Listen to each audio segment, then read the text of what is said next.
Okay, so what we'll do first is just read. I know you guys read this last week. Hope it's not redundant. But we're just only going to read the Transfiguration. Then go from there.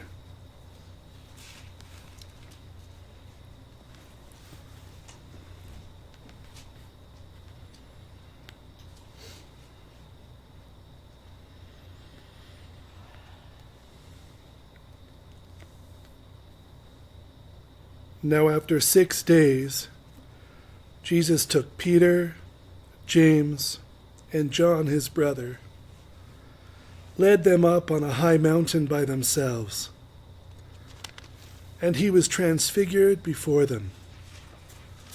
His face shone like the sun, and his disciples and his clothes became as white as the light.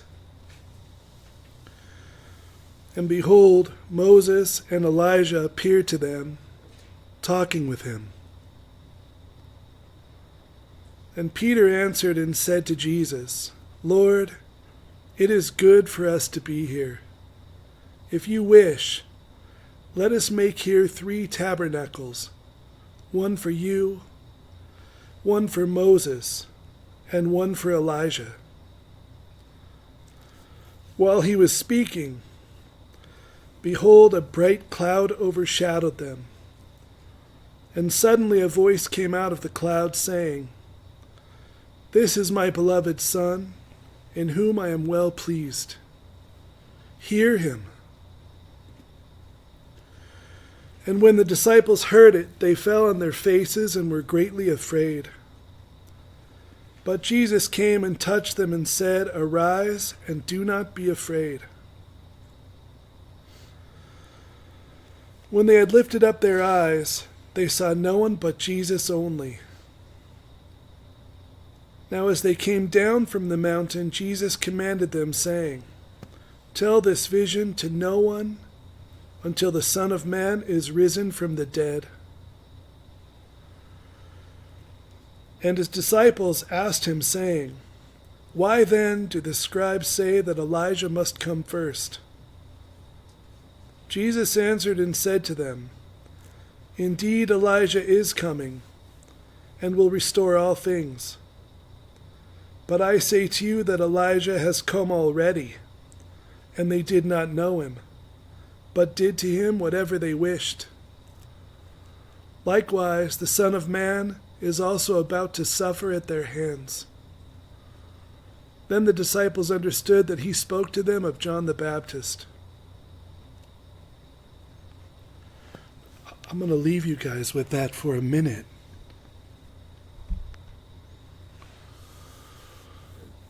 Okay, we can start. So, this may be disjointed. My brain is older. It just doesn't work as well. I spent about 3 hours today confusing Elijah with Melchizedek.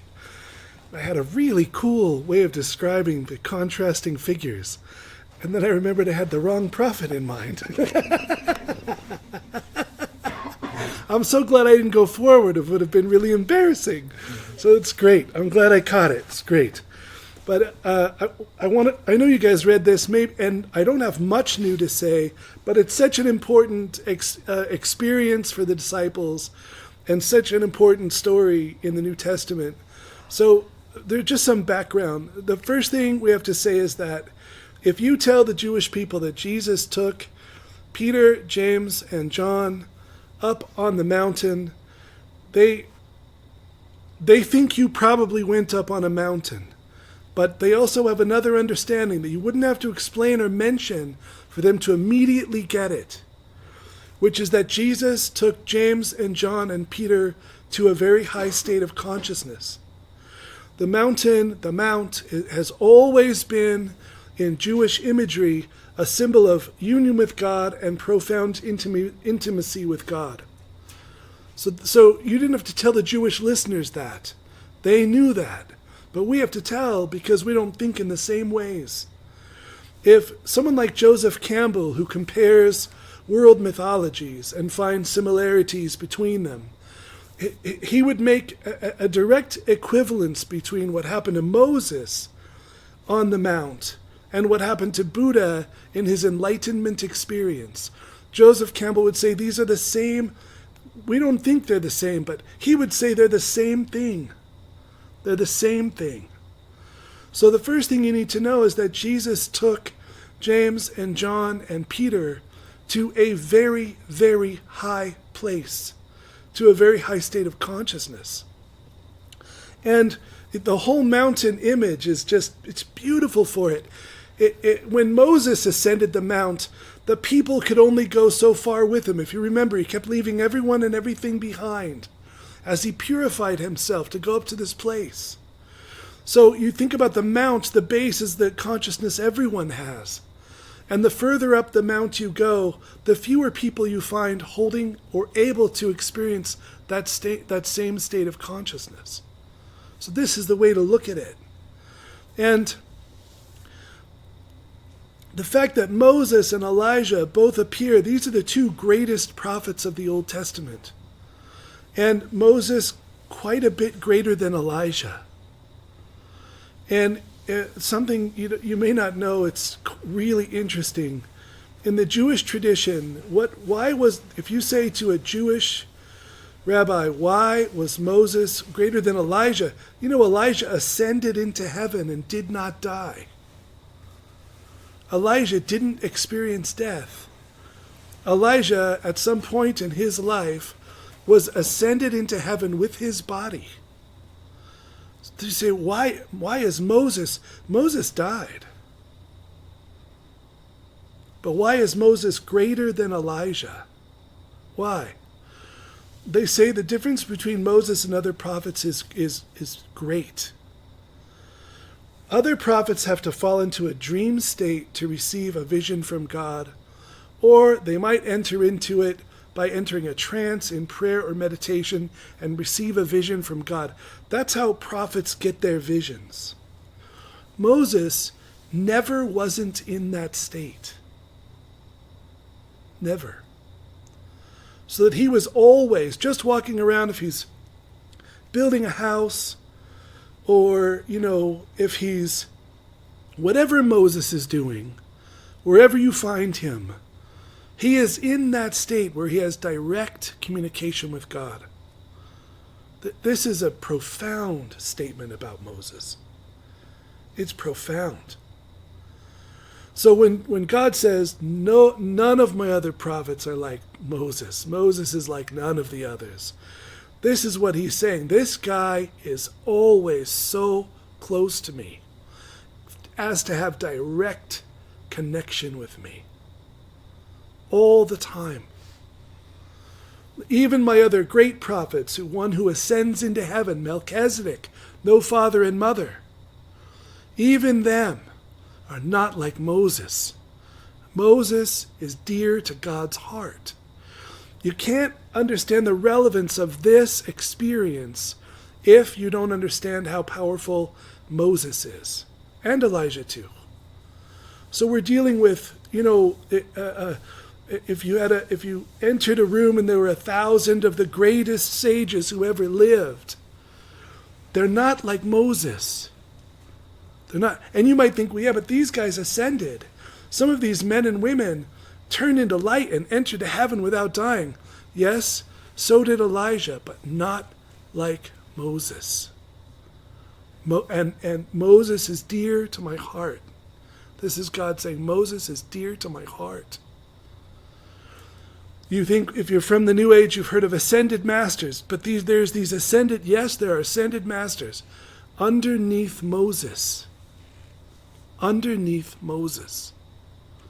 Moses is something great. And it's interesting the way the Bible works, the way God sees things in the Old Testament, the way that God sees human beings. I certainly would have said if someone ascends into heaven, that's greater than anyone else. That's it. If you do that, you're on fire. And clearly you are. But Jesus considered John the Baptist greater than Moses. John the Baptist, who we don't know of a single miracle that he did. So miracles or no miracles, that's what God does when God wants to do something. It's no big deal, right? Moses and Elijah were both went up to a high place and received messages from God.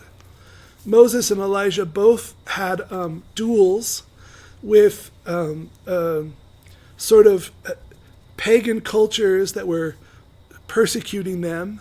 And so Moses and Elijah both beat pagan magicians. So a magician, you remember Moses, all the signs he produced, all the things he did. I mean, they part the Red Sea and, all these miracles Moses did. And Elijah was very similar, very powerful.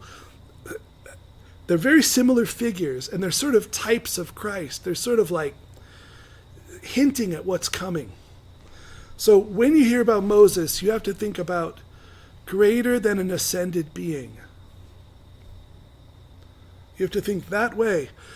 We tend to discount it. It's almost impossible to avoid. With Christianity, we have to say Moses was great, but Jesus says over and over, before this experience happens, Moses says this, but I say this. You listened when Moses came, but a greater than Moses is here. Jesus is saying this all along. He's telling you straight up, I am a totally different thing than Moses, on another plane, another level. But unless you know who Moses is, that doesn't have any, it doesn't ring. So I hope I kind of made you hear who Moses was. The enlightenment of Moses is compared to the enlightenment of the Buddha. Different messages meant for the people of their time, right? If Moses brought the law, you might think, well, the law, we're past that now. Yes, but if Moses came now, he would have a different message, way ahead of everyone. He brought the message for his day, right? You have to think about context, right? Context is everything with that. So that's who Moses is. And they're paying tribute to Jesus. And they all hear a voice from this light in the cloud saying, this is my beloved son. God never said that about Moses or Elijah or anyone in the Old Testament. My prophet, sure. My messenger, sure. My beloved son, that's new. So what they're telling you with this powerful imagery is something, another category altogether has entered humanity. And, they all figure it out in the end. Still now they're reeling from it. You got to think, if you're really a devout Jew, and you see Moses and Elijah appear and they're paying tribute to Christ, your mind is blown. You don't know where is the category? There's an ascended master sitting there, and the greatest prophet of all time saying, here's the guy. So try to hear that, because this story is all about who is Jesus. And that's all we ever need to know and grow in on our spiritual path. I know we face difficulties in our lives, and sometimes we face difficulties in our lives that seem, speaking from experience, certain things that are now pretty much cured or healed, that when I came upon them in my spiritual life, I knew in my bones they would never get better. I knew in my bones there was no way this stuff would heal.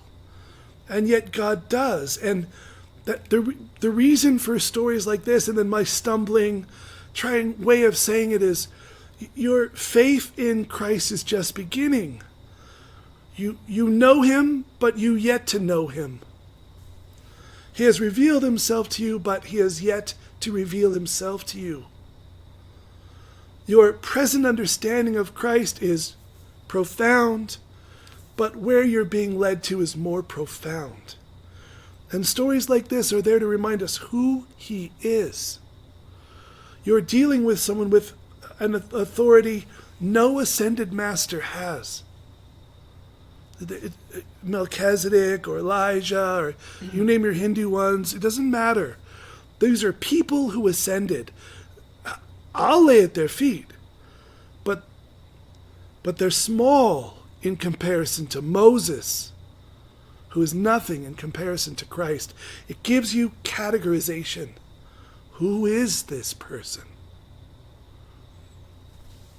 Who this person is God incarnate.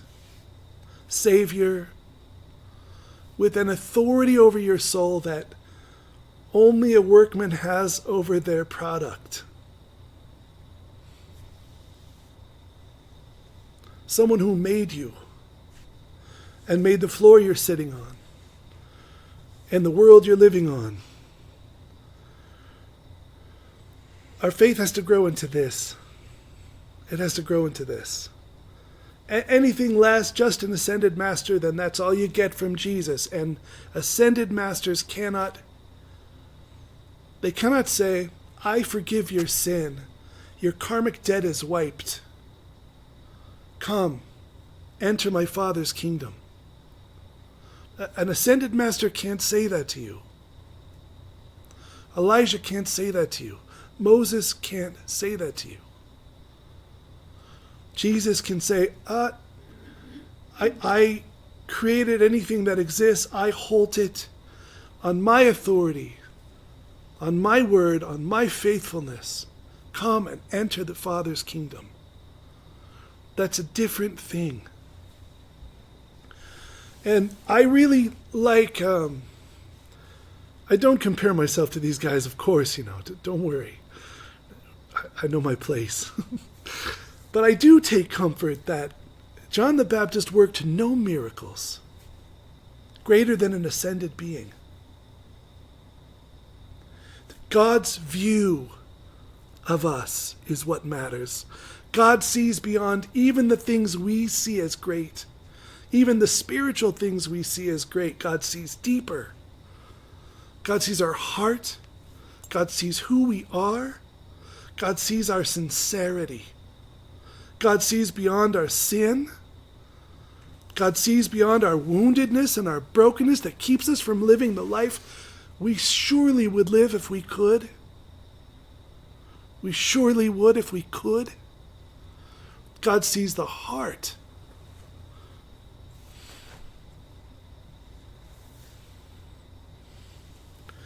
John the Baptist worked no miracle that we know of. I know in here we've had miracles. I'm not trying to excuse why there's no miracles. We have them. But something deeper. There's something deeper.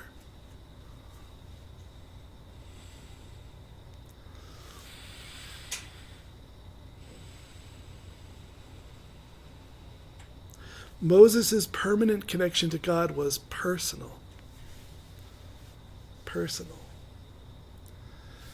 Someone in communication with someone. Not someone in communication with something. God is a spirit. God's an infinite spirit, very mysterious. God knows you and loves you. That you have to know that. And in the dark and in the quiet, you can experience that.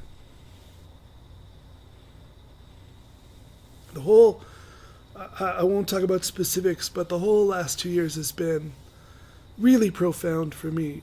Just brought into it's there. God is there, the person.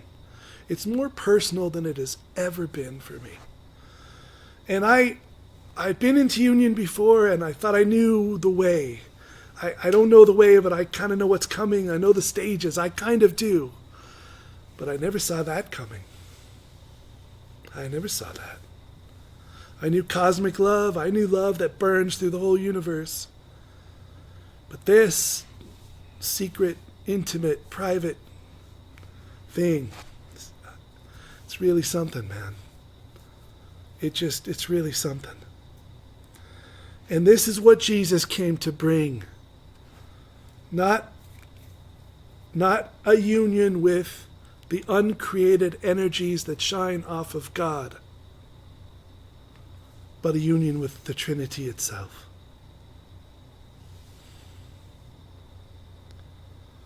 Person to person.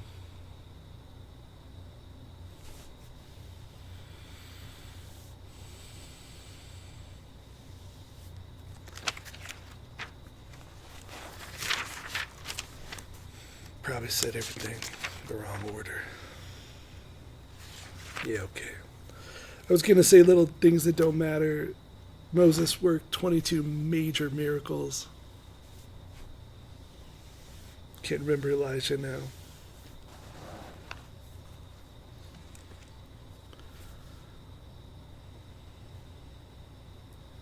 The whole thing about Christianity is it all centers on Christ. It centers on who is he. It's,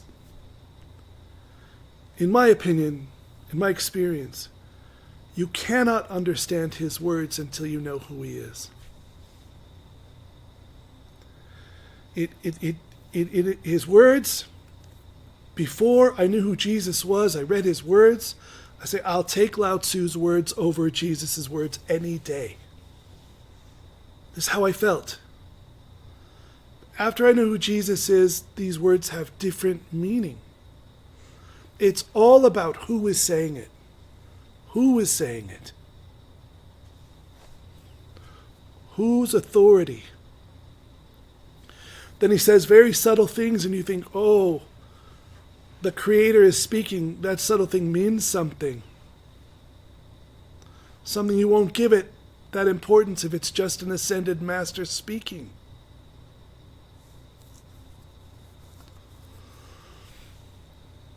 Okay, so then that's kind of the main thrust.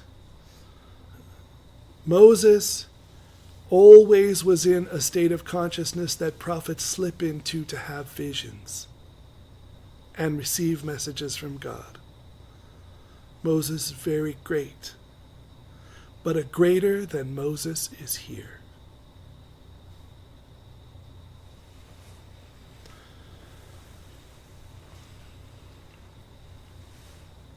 Then for the thing I always say, which is neat, the disciples, they're brought up to this high place, they're in bliss.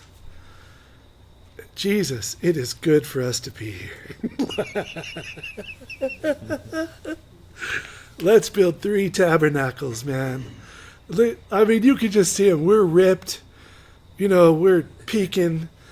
It feels like we're peaking on LSD. We're having union. I mean, there's freaking angels and Moses and Elijah hanging out. Let's stay here, man. They think they're at the end of the journey. They think they're at the end of the journey. They're like, finally, okay, we've arrived. We're at the mount. But they don't know they got to go down and work. Be crucified, all 3 of them. Maybe not John. Suffer. Be purified. Go through all the work of it. They still got to do all the work. But they're sure this is it. This is where we need to be. Even Jesus is going to go down and suffer and die. And I always say it humorously, but it's so true. Don't you get in those places and you think, okay, let me stay here. This is it. This is the place. Let me stay in this place. But it's not the end. It's the beginning.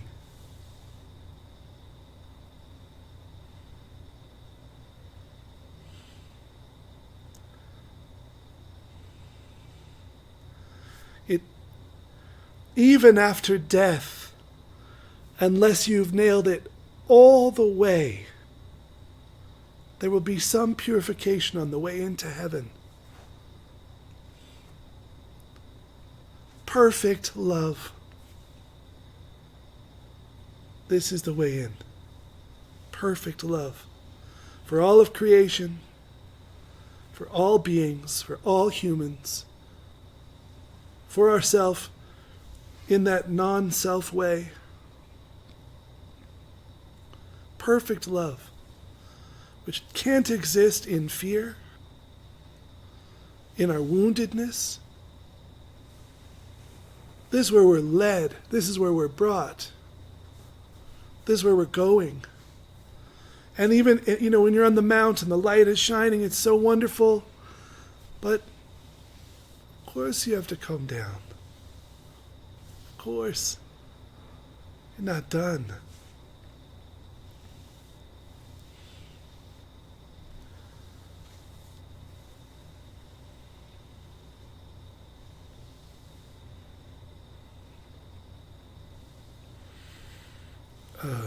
Everybody can close their eyes and know they're right there with God.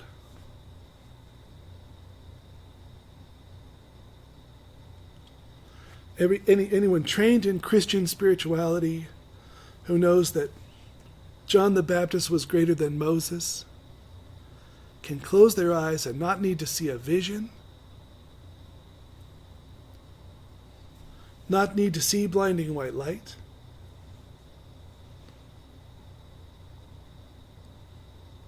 in order to know there's nothing between them and God right there.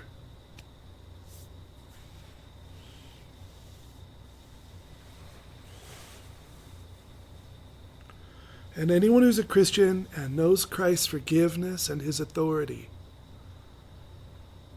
as appalled as you are at your behavior, or your woundedness, or your brokenness, can know you are forgiven and loved and understood and held.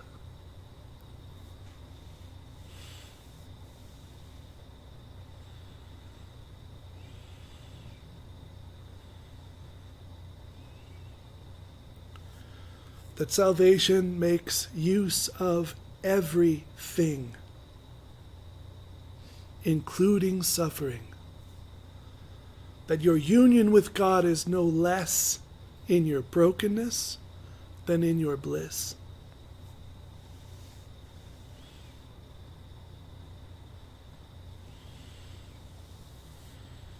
Because Christ has inserted himself everywhere.